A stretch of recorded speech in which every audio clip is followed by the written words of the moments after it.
इस कहानी में दिखाए गए सभी पात्र तथा घटनाएं काल्पनिक हैं। किसी भी जीवित या मृत व्यक्ति से उनका कोई संबंध नहीं है। यदि किसी भी व्यक्ति या घटना से इस कहानी की कोई समानता पाई जाती है तो उसे मात्र संयोग समझा जाएगा। दोस्तों, मैं विनीत उपाध्याय फिर एक बार आपके साथ हूं, एक नई कहानी लेकर। आज की कहानी प्रेम तलाशते एक युवा की कहानी है। ये कहानी है प्रेम और आकर्षण के बीच पहचान की। ये कहानी है एक ऐसे प्यार की जो नाकामयाब होकर भी किसी के दिल में हमेशा के लिए घर कर गया, जो किसी के जीने की वजह बन गया। तो आइए सुनते हैं कहानी अधूरा प्यार। प्यार एक ऐसा जज्बा है जो दिल की गहराइयों से पैदा होता है और शरीर के रोम रोम में समा जाता है, जहां से उसे निकालना नामुमकिन होता है। आप हर पल हर घड़ी उस प्यार के आगोश में रहते हो। वो प्यार आपको आबाद भी कर सकता है और बर्बाद भी, चाहे वो प्यार एक तरफा हो या दोनों तरफ से हो।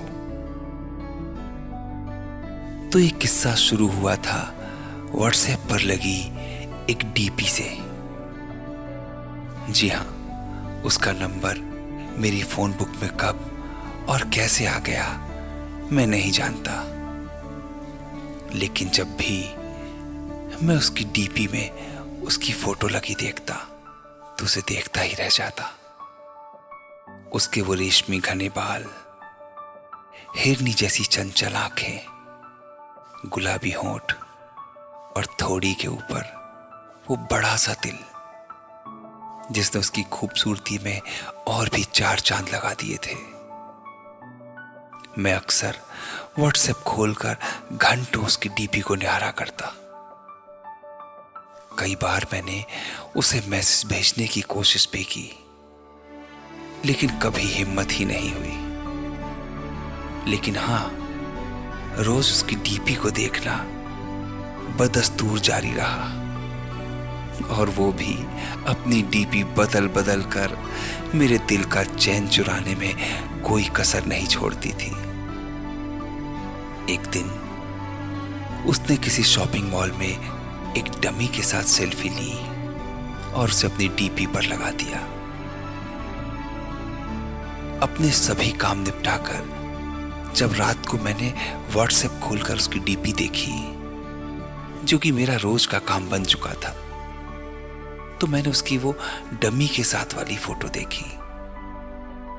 आज उसने नीली जीन्स और टी शर्ट पहन रखी थी जो उस पर बहुत अच्छी लग रही थी। उसे देखकर मैं देखता ही रह गया। बहुत हिम्मत करके आज मैंने लिख ही दिया, नाइस डीपी। मैसेज सेंड करते समय मेरा दिल जोरों से धड़क रहा था।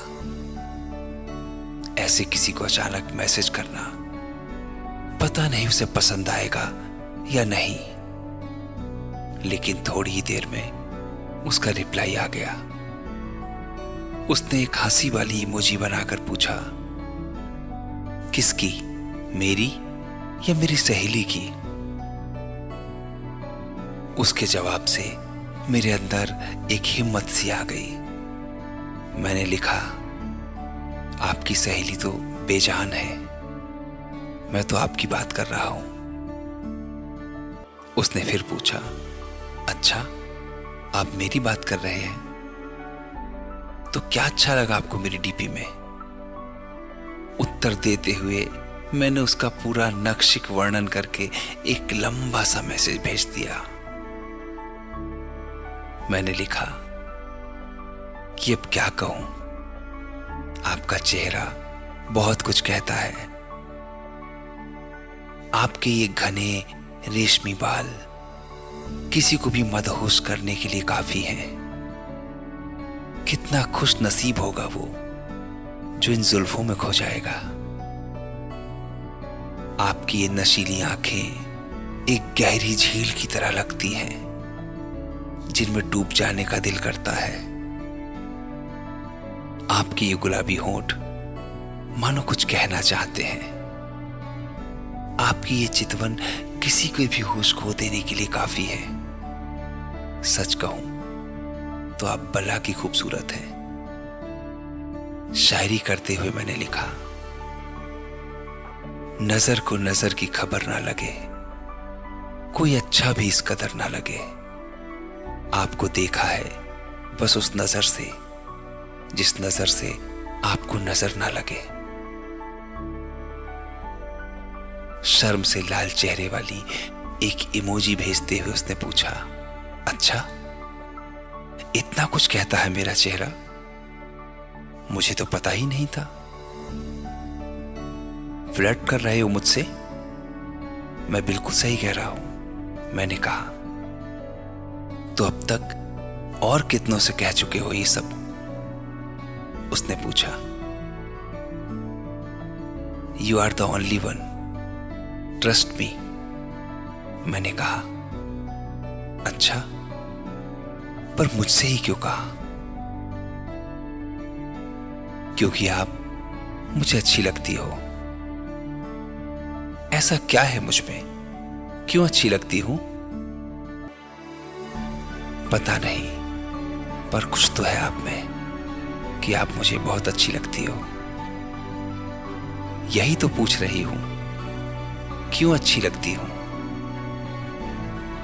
बताया ना, पता नहीं क्यों, पर अच्छी लगती हो, मैंने फिर से कहा। इसके बाद लगभग रात के 1 बजे तक हम दोनों चैट करते रहे। उसने हंसते हुए गुड मॉर्निंग का मैसेज भेजा। मैंने चौंकते हुए पूछा, गुड मॉर्निंग? जी हां जनाब, अब दूसरा दिन हो गया है। It's 1 AM। इसके बाद बाय कहते हुए हम दोनों ने चैट करना बंद किया और मैं सोने की कोशिश करने लगा। तो ये था जब मैंने पहली बार उससे बात चैट की थी, और वो भी इतनी देर तक। रात भर सपने में भी उसी से मुलाकात और बातें होती रहीं।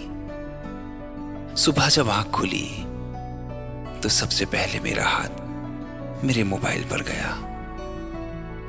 मैंने मोबाइल उठाया और एक अच्छा सा गुड मॉर्निंग का मैसेज उसे भेज दिया। थोड़ी ही देर में एक लाल गुलाब की पिक के साथ उसका रिप्लाई भी आ गया। इसी तरह पूरे दिन हम आपस में एक दूसरे से चैट करते रहते। चैट का ये सिलसिला सुबह उठने से रात के 1 बजे तक रह रह कर चलता रहता था। एक दूसरे की पसंद नापसंद से लेकर गुजरे और आने वाले कल की ढेर सारी बातें करते करते न जाने मुझे कब उससे प्यार हो गया, पता ही ना चला।